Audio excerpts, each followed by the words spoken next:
नमस्कार, मेरा नाम ज्ञानेश्वर है और आपने देखना शुरू किया है लाइव सिटीज का विशेष कार्यक्रम सुबह की चाय। और सुबह की चाय में हमारे साथ हैं बिहार के जाने माने वरिष्ठ पत्रकार रवि उपाध्याय जी। रवि उपाध्याय सर, आज तारीख है 1 जुलाई 2024 और आज का दिन बड़ा है। देखिए, देश का कानून बदल रहा है, जो न्याय प्रणाली है। आईपीसी सीआरपीसी एविडेंस एक्ट खत्म हो गया है। अब भारतीय न्याय संहिता, इसके बारे में हमने विस्तार से शमरीन के साथ कल रात को ही चर्चा की थी कि किस तरीके से 420 भी बदल गया, किस तरीके से 302 भी बदल गया, आईपीसी की सारी धाराएं बदल गई हैं। खैर, लेकिन आज बिहार में जिस शख्स पर सबसे अधिक नजर होगी, वे शख्स हैं के पाठक। भारतीय प्रशासनिक सेवा के बेहद सख्त अधिकारी। देखना यह है कि आज वे छुट्टी समापन के बाद जो छुट्टी उन्होंने ली थी कल 30 जून तक, क्या वे राजस्व एवं भूमि सुधार विभाग में योगदान करने के लिए जाते हैं, और यदि जाते हैं तो फिर क्या होता है। सुबह से ही वहां चहलकदमी रहेगी। जो 11 बजे दफ्तर आते थे, जो 10 बजे दफ्तर आते थे, वे घर ही मिलाकर 9 बजे पहुंच जाएंगे, कहीं के पाठक ना आ जाएं आज योगदान करने। देखिए, हम चर्चा करेंगे चुनाव की, रुपौली उपचुनाव की। कल पप्पू यादव से मिलने बीमा भारती पहुंची थी। क्या पप्पू यादव ने आशीर्वाद दे दिया? रुपौली का उपचुनाव होना है। और देखिए, हम इसकी भी चर्चा करेंगे कि आगे और 3 विधानसभा क्षेत्रों में उपचुनाव होंगे, बेलागंज में, तरारी में और रामगढ़ में। तो यहां कौन कौन लोग तैयारी कर रहे हैं, आज विशेषकर हम बेलागंज की चर्चा करेंगे।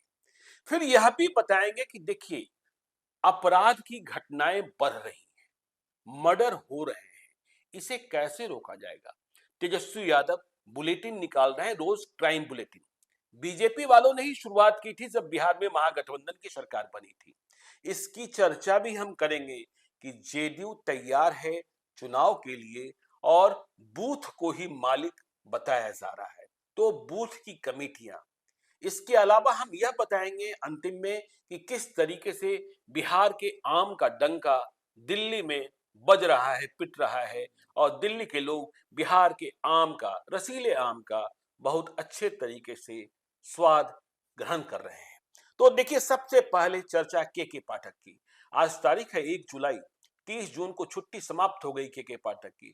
जब वे अवकाश पर गए थे, तभी उनका स्थानांतरण शिक्षा विभाग के अपर मुख्य सचिव से राजस्व एवं भूमि सुधार विभाग के अपर मुख्य सचिव के रूप में किया गया। क्या योगदान करने आएंगे? देखिए, सबकी नजर और निगाह के पाठक का जो जिस राजस्व एवं भूमि सुधार जी। विभाग की तरफ है, और वो साइन बोर्ड वहां पर नहीं है। नहीं, साइन बोर्ड तो लग गया था और बीच में बिल्कुल। साइन बोर्ड हटवाया गया। कई लोगों ने कहा कि के पाठक ने ही हटवा दिया, वे शिक्षा विभाग से स्थानांतरण नहीं चाहते थे, राजस्व एवं भूमि सुधार विभाग में नहीं आना चाहते थे। इसके बाद दीपक कुमार सिंह, जो भारतीय प्रशासनिक सेवा के वरिष्ठ अधिकारी हैं, उनको चार्ज दिया उन्हें गया। राज्य सरकार ने अधिसूचित किया कि उनके अवकाश से लौटने तक या फिर अगले आदेश तक। बिल्कुल। तो देखिए, के पाठक के बारे में खबर यह है कि वे पटना आ गए हैं, 2 दिनों पहले ही आ गए हैं। लेकिन क्या वे आज ज्वाइन करने जाएंगे? वही हम बता रहे जी। हैं ज्ञानेश्वर जी कि वो सबकी नजर है वहां पर जी। विभाग के बाहर, उनका साइन बोर्ड हट गया है। जी। अब वैसी परिस्थिति में वह आते हैं तो निश्चित रूप से दीपक कुमार सिंह से उनकी बातचीत होगी, जी। कि क्योंकि वो चार्ज में वही। हाँ, तो वो, ये तो देखिए हाँ, स्वाभाविक तौर पर स्वाभाविक दीपक तौर पर कुमार है, सिंह ने। लेकिन जी। अब आते हैं कि नहीं आते जी। हैं, ज्वाइन करते हैं कि नहीं करते हैं, यह घड़ी का कांटा जैसे टिक टिक टिक टिक करके आगे बढ़ रहा है। जी। सबकी नजर और निगाह उसी दरवाजे पर है जहां पर के पाठक का जो चैम्बर है, मार्क चैम्बर, बिल्कुल। कि जहां बैठना है एसीएस को वहां आके बैठेंगे। जी। तो मार्क चैम्बर की ओर सबकी निगाह, सब पदाधिकारी, सब अधिकारी उसकी ओर देख रहे हैं जी। कि अब देखिए, जैसे समय आप आने दीजिए, 10:30 बजेगा, 11 बजेगा, सब स्पष्ट हो जाएगा जी। के पाठक आते हैं कि नहीं, और राजस्व एवं भूमि सुधार विभाग की जिम्मेवारी संभालते हैं या नहीं, देखिए, राजस्व एवं भूमि सुधार विभाग को के पाठक जैसे पदाधिकारी की जरूरत है, क्योंकि यहां जिस कदर भ्रष्टाचार है और इसका प्रभाव जिस तरीके से अपराध की घटनाओं में दिखता है, नहीं। भूमि विवाद में लगातार हत्याएं। देखिए, कोई भी अंचल कार्यालय नहीं। हमने पहले भी कहा था कि सीओ की कुर्सी बिकती है, डीसीएलआर का पोस्ट बिकता है। तो अब देखिए, यदि के पाठक आते हैं, वैसे देखिए, इस विभाग के जो मंत्री रहे, चाहे वो रामनारायण मंडल हो, राम सूरत राय हो, बेदाग नहीं निकले। आलोक मेहता हो, मदन मोहन झा अकेले ऐसे थे जो स्थानांतरण प्रस्थापन में नहीं फंसे। बिल्कुल। लेकिन अभी जो मंत्री है बीजेपी के खाते से ही, दिलीप कुमार जायसवाल, उन्होंने कहा था कि मैं जिस कुर्सी पर बैठा हूं उस कुर्सी को शुद्ध और पवित्र रखना है। बिल्कुल। बिल्कुल। देखिए उनके पास धन संपदा पहले से बहुत है। बिल्कुल। और जैसे ही देखिए, मुझे इस बात की भी खबर है कि जब राज्य सरकार ने फैसला किया था कि के पाठक राजस्व एवं भूमि सुधार विभाग के अपर मुख्य सचिव होंगे, तो अगले दिन ही बिना उनके आए लोग घड़ी की सुई मिलाने लगे थे। मुझे विभाग के कर्मचारी ने बताया कि वे 9:35 में पहुंचे थे। तो उनके नियंत्रण प्राधिकारी ने पूछा, कितने बजे आए हो? तो 9:35। अरे ना ना ना ना, पाठक जी आ रहे हैं, घड़ी की सुई मिला लेना। 9 बजे। और के पाठक आज भी लिफ्ट का इस्तेमाल नहीं करते हैं, सीढ़ियों पर कूदते फांदते, यदि ऑफिस 9 बजे से है तो 8:59 तक पहुंचते हैं। तो के पाठक यदि आ गए, हालांकि देखिए भूमि सुधार राजस्व विभाग कह रहा है कि हम बहुत कुछ बदलाव करने जा रहे हैं, लेकिन के पाठक की जरूरत है। निश्चित रूप से जी, तेज तर्रार अधिकारी है और आईक्यू शार्प है। बिल्कुल। तो वो इसमें आईक्यू शार्प है, तेज तर्रार अधिकारी हैं और पाई ऑनेस्ट अफसर जी, हैं। और इसलिए कागज पर सिर्फ आदेश नहीं करते हैं, कैसे एग्जीक्यूट कराना है बिल्कुल। वे भी जानते हैं। निश्चित रूप से तो जी, ऐसे अधिकारी की हर विभाग में जी, जरूरत है और खास करके इस विभाग में राजस्व एवं भूमि सुधार विभाग में तो है ही। जी, इसमें तो कहीं दिक्कत इसमें कहीं कोई दिक्कत नहीं। तो बिल्कुल। आज नजर रहेगी कि के पाठक यदि नहीं आते हैं तो क्या वे छुट्टियां बढ़ा रहे हैं, या फिर वे इतने नाराज हैं कि योगदान ही नहीं करना चाहते हैं। नीतीश कुमार क्या फैसला करते हैं यह भी बड़ी बात है, क्योंकि यह तो मानना होगा ना कि सिस्टम में किसी स्टेट का प्रधान जो होता है वह मुख्यमंत्री होता है, और मुख्यमंत्री के फैसले को मानना होगा। और यदि नहीं मानेंगे तो इसका परिणाम क्या निकलेगा, यह भी देखने की बात हुई। खैर चलिए, तो अब आगे हम चलते हैं, रुपौली विधानसभा के उपचुनाव की बात करते हैं। बीमा भारती जो निर्वाचित विधायक थी 2020 में, उन्होंने लोकसभा का चुनाव लड़ने के लिए आरजेडी में शामिल होने के लिए इस्तीफा दे दिया था, और लोकसभा चुनाव में पप्पू यादव के हाथों बहुत बुरे तरीके से हारी, करीब 5,43,000 मतों से। बिल्कुल। संतोष कुशवाहा दूसरे नंबर पर थे जो 23,000 मतों से हारे, जेडीयू के। तो अब बीमा भारती रुपौली में चुनाव लड़ रही हैं। पप्पू यादव का तेजस्वी यादव और लालू यादव से क्या रिश्ता है यह सबको पता है। और जब पूर्णिया लोकसभा चुनाव के नतीजे आए तो मालूम यह हुआ कि रुपौली जहां से बीमा भारती विधायक थी, वहां भी वह तीसरे नंबर पर रही। बिल्कुल। उस विधानसभा क्षेत्र में संतोष कुशवाहा ने लीड किया, पप्पू यादव ने भी करीब 70,000 मत प्राप्त किया, जबकि उस विधानसभा क्षेत्र में बीमा भारती को मात्र 11,000 मत आए थे। और अब देखिए वहां त्रिकोणीय लड़ाई है, बीमा भारती आरजेडी की उम्मीदवार और कलाधर मंडल जेडीयू के प्रत्याशी और निर्दलीय शंकर सिंह।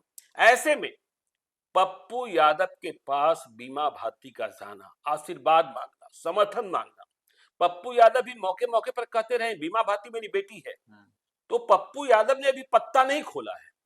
लेकिन रुपौली की तस्वीर क्या कह रही है? देखिए निश्चित रूप से रुपौली में कलाधर मंडल जो जेडीयू के उम्मीदवार हैं, एनडीए के उम्मीदवार। हाँ, जेडीयू एनडीए के उम्मीदवार प्रत्याशी हैं। जी। बीमा भारती आपको आरजेडी से है, तेजस्वी यादव की वो शेरनी है। जी। इधर पप्पू यादव क्या करेंगे, शंकर सिंह है एक वहां पर जो 2005 के फरवरी में विधायक चुन भी लिए गए थे। बिल्कुल जी। और वो एक बार से एमएलए रहे। जी। ठीक है, थोड़े कालखंड के लिए रहे, लेकिन रहे वहां पर, और रुपौली को वह पहचानते भी हैं शंकर सिंह। और शंकर सिंह के बारे में कहा जाता है जो ज्ञानेश्वर जी कि वह सबके लिए माने काम करते हैं। हाँ नहीं, अवधेश मंडल बनाम शंकर सिंह उस इलाके की पहचान है। बिल्कुल जी। तो अवधेश मंडल इन्हीं के पति हैं। जी। बीमा भारती के बिल्कुल, जो फरार चल रहे हैं, बेटा भी फरार है, बेटा भी राजकुमार। निश्चित रूप से। तो ऐसे में शंकर सिंह से जो दिखाई पड़ रही है लड़ाई, शंकर सिंह और जो है सो मंडल जी, जो हम कलाधर मंडल जेडीयू के प्रत्याशी, मतलब त्रिकोणीय लड़ाई है। अब पप्पू यादव क्या करते हैं, क्योंकि हाँ यह देखने की बात होगी। और देखिए जेडीयू के भीतर जब हमने पता किया तो रुपौली का जिम्मा लेसी सिंह को दिया हुआ है, बिहार सरकार की मंत्री। बिल्कुल। और संतोष कुशवाहा जो चुनाव हारे और रुपौली में बढ़त हासिल किए थे, उन्हें कहा गया है कि आप रुपौली में जिता दीजिए, फिर आपके बारे में भी सोचेंगे। तो यह रुपौली की तस्वीर है। पप्पू यादव क्या करते हैं नहीं करते हैं, यह देखने की बात होगी। पप्पू यादव का आशीर्वाद किसको मिलेगा यह भी काउंट करेगा, यह भी काउंट करेगा। ठीक है, तो और पप्पू यादव अपने बरबोलेपन के लिए भी जाने जाते हैं। हाँ, यह भी मानना होगा। इसके आगे हम चर्चा करते हैं। देखिए, रुपौली में तो उपचुनाव हो रहा है, लेकिन 3 विधानसभा क्षेत्रों में और भी उपचुनाव होंगे। बेलागंज, सुरेंद्र यादव बेलागंज के विधायक जहानाबाद के सांसद चुन लिए गए हैं। तरारी, सुदामा प्रसाद माले के विधायक अब आरा के सांसद चुन लिए गए हैं। सुधाकर सिंह रामगढ़ के विधायक, वे बक्सर से सांसद चुन लिए गए। तो आज हम चर्चा करना चाहते हैं बेलागंज की। तो बेलागंज में चुनाव के लिए और चुनाव लड़ने के लिए तैयारियां तो दोनों ओर से शुरू हो गई हैं। स्वाभाविक तौर पर कहा जा रहा है कि सुरेंद्र यादव जब सांसद चुन लिए गए हैं तो उनके बेटे विश्वनाथ यादव, जिन्हें बीरू कहा जाता है, वे उम्मीदवार होंगे। ऐसी ही चर्चा है। निश्चित रूप से देखिए, बेलागंज सुरेंद्र यादव हमेशा से लड़ते रहे हैं और इससे पहले भी वो लड़े थे और जहानाबाद से एक बार और भी सांसद रहे हैं। तो वह लिगेसी तो है। अब उनके बेटा अगर यदि बीरू यादव लड़ेंगे तो निश्चित रूप से वो आपको वह सीट आपको आरजेडी के खाते में आती हुई दिखाई पड़ेगी। कहीं इधर उधर जाने की जरूरत नहीं है, लालटेन पर ही जाना है। हाँ, लेकिन ये देखिए, जो परिवारवाद वाली बात होती है, वैसे आरजेडी में इस परंपरा का निर्वहन चलता रहता है। बिल्कुल। जब मैं कल आरजेडी के भीतर बात कर रहा था तो उन्होंने कहा कि देखिए, जो खबरें बताई गई कि ऐसा नहीं है कि सुरेंद्र यादव के बेटे ही सिर्फ हमारे पास उम्मीदवार हैं। हमने पूछा, आपके पास अकेला उम्मीदवार है ना? तो सूत्रों ने कहा कि नहीं, हमारे पास विकल्प भी है। विकल्प भी है। तो विकल्प कौन है, किसकी चर्चा हो रही है, कौन तैयारी कर रहा है जो सुरेंद्र यादव के बेटे को भी चुनौती देने के लिए तैयार है? तो इनका नाम है डॉक्टर कुमार जितेंद्र यादव। ये कुमार जितेंद्र यादव जो हैं, रवि सर आपको भी याद होगा, महेश सिंह यादव। हाँ, महेश सिंह यादव कॉलेज भी है गया में। और महेश सिंह यादव ने 1998 में बेलागंज में जो चुनाव हुआ था, उपचुनाव हुआ था, वो जीता था उन्होंने। और इसके अलावा वे कोच से, जो अब टेकारी कहा जाता है, उसके भी विधायक बने थे। इसके अलावा भी कई चुनाव। तो महेश सिंह यादव के ये बेटे हैं। और ये महेश सिंह यादव कॉलेज जो गया में है, उसके प्रभारी प्राचार्य हैं।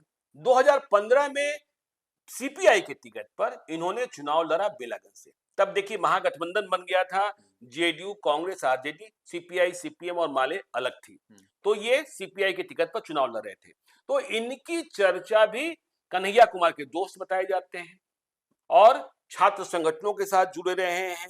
इनके बारे में ये बताया गया कि 2013 में मगध यूनिवर्सिटी के प्रतिनिधि निर्वाचित हुए। 2010 से छात्र राजनीति में हैं। 2016 से 2019 तक एआईएसएफ के प्रदेश उपाध्यक्ष रहे, जिस दौरान ये कन्हैया कुमार के करीब आए। हाँ, कन्हैया कुमार के करीब आए। अब भी ट्रेड यूनियन से जुड़े हैं, लोकल बॉडीज, एम्प्लॉइज फेडरेशन से जुड़े हैं। तो आरजेडी के भीतर से मालूम हुआ कि वहां हमारे पास विकल्प भी है। टिकट किसे मिलेगा यह वक्त बताएगा। और यदि हम जेडीयू की बात करें तो जेडीयू में भी उम्मीदवार की तलाश जारी है। मनोरमा देवी की चर्चा हो रही है, बिंदी यादव की पत्नी, पूर्व एमएलसी। उनके बेटे रॉकी यादव की भी चर्चा हुई, लेकिन कहा जा रहा है कि नहीं, रॉकी यादव को टिकट देने पर विवाद हो सकता है, इसलिए मनोरमा यादव को ही चुनाव लड़ाया जाए। एमएलसी भी थी। और जो लोकसभा चुनाव संपन्न हुआ अभी, उसमें आपने भूमिका भी देखी थी अशोक चौधरी के साथ जहानाबाद के चुनाव में, भले ही चंद्रेश्वर प्रसाद चंद्रवंशी को जीत नहीं मिली। वो निश्चित रूप से वह भी एक प्रबल दावेदार, अगर यदि जेडीयू की तरफ से हैं तो वह मजबूत दावेदार होंगी वहां से बेलागंज से। क्योंकि तब जो है सो बीरू यादव से और मान लीजिए आरजेडी से उम्मीदवार होते हैं तो वो निश्चित रूप से मनोरमा देवी और बिंदी यादव और सुरेंद्र यादव की टकराहट पहले से होती रही है वर्चस्व को लेकर, और दोनों किसी मामले में एक दूसरे से कम नहीं रहे हैं। बिल्कुल जी। तो देखिए, अब हम आगे बढ़ते हैं और चिंता की बात यह है कि बिहार में हत्याओं का ग्राफ बढ़ता जा रहा है, अपराध बढ़ रहा है। तेजस्वी यादव जो नेता प्रतिपक्ष हैं, शायद इन दिनों विदेश की यात्रा पर हैं। आरजेडी लगातार क्राइम बुलेटिन जारी कर रहा है और घटनाएं भी घट रही। कल हमने देखा कि समस्तीपुर में किस तरीके से डबल मर्डर हो गया, और किस बात के लिए मर्डर हो गया। 40,000 रुपयों की लूट होती है एक सीएसपी संचालक सह डेयरी की दुकान मालिक से, और यह घटना समस्तीपुर के विभूतिपुर की है। और वहां एक बिशनपुर तबका गांव है।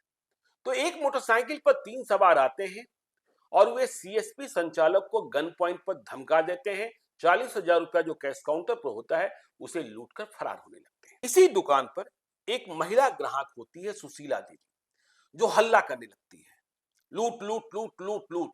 और एक डेयरी कर्मी है अजय यादव, जो भाग रहे अपराधियों का पीछा कर रहा होता है और अपराधी इन दोनों को गोलियों से उड़ा देते। बिल्कुल, एक महिला समेत दो। जी, एक महिला समेत दो। तो ये घटनाएं तो सचमुच डराती है ना रवि सर। देखिए, इसीलिए देखिए बिहार में आए दिन इस तरह की घटनाएं अब प्रतिवेदित हो रही हैं। बिल्कुल।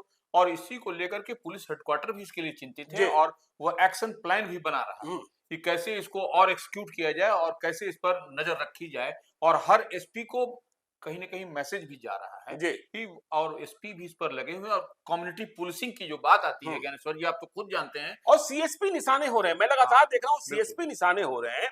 तो इस पर नीतीश कुमार को भी नजर रखनी होगी और बिहार के डीजीपी आरएस भट्टी को भी देखना होगा कि इस तरह की घटनाओं को कैसे रोका जाए, क्योंकि शांति के लिए अपराध, देखिए अपराध बिल्कुल शून्य नहीं किया सकता है, लेकिन हाँ नियंत्रित तो करना होगा, लगाम उस पर लगाम लगना होगा। हाँ, बिल्कुल ठीक है। तो देखिए अब आगे हम चलते हैं, जेडीयू की बात करते हैं। संजय झा कार्यकारी अध्यक्ष बनाए गए।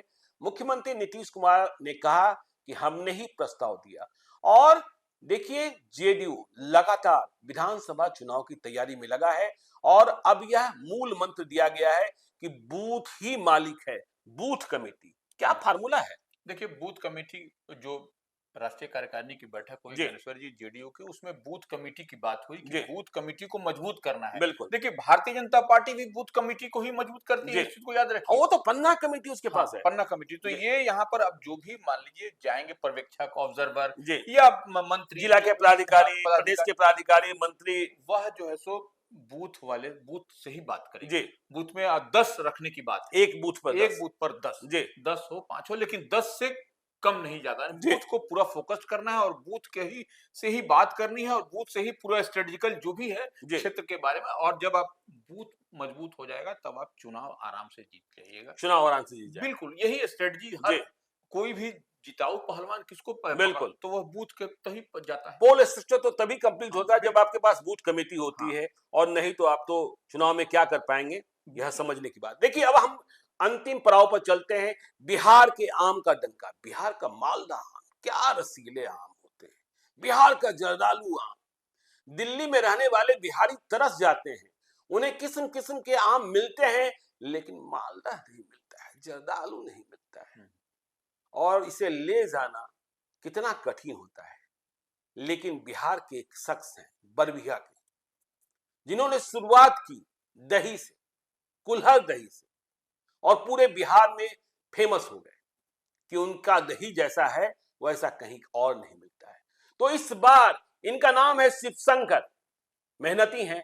तो इस बार ये पहले जर्दालू आम बिहार के लोगों को खिला रहे थे, और जब दिल्ली वालों ने मांग की तो ये मालदा आम, जिसे प्राकृतिक तरीके से पकाया जाता है, सीधे बगीचे से तोड़ा गया, पैक किया गया, ट्रक भरकर पहुंच गए हैं दिल्ली। और दिल्ली में जहां इनकी ट्रक खड़ी हो जा रही है, ट्रक के बाद छोटे छोटे पिकअप वैन में, टेम्पो में, जगह जगह बिहार के आम को बेचा जा रहा है। ऐसा लग रहा है मानो मेला लगा हो।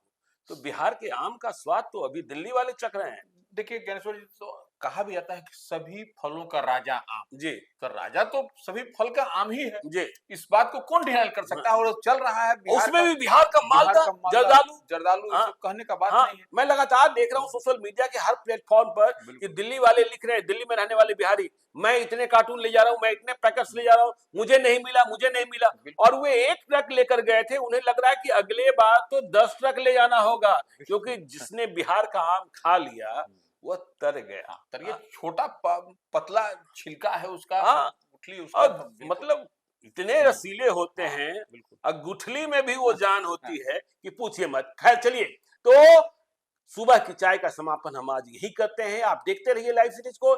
यदि अब तक आपने हमारे YouTube चैनल लाइव सीरीज को सब्सक्राइब नहीं किया है तो जरूर कर लीजिएगा, और यदि इस वीडियो को आप फेसबुक पेज के माध्यम से देखें तो पेज को लाइक कीजिएगा, ट्विटर पर भी हमें फॉलो कीजिए। धन्यवाद।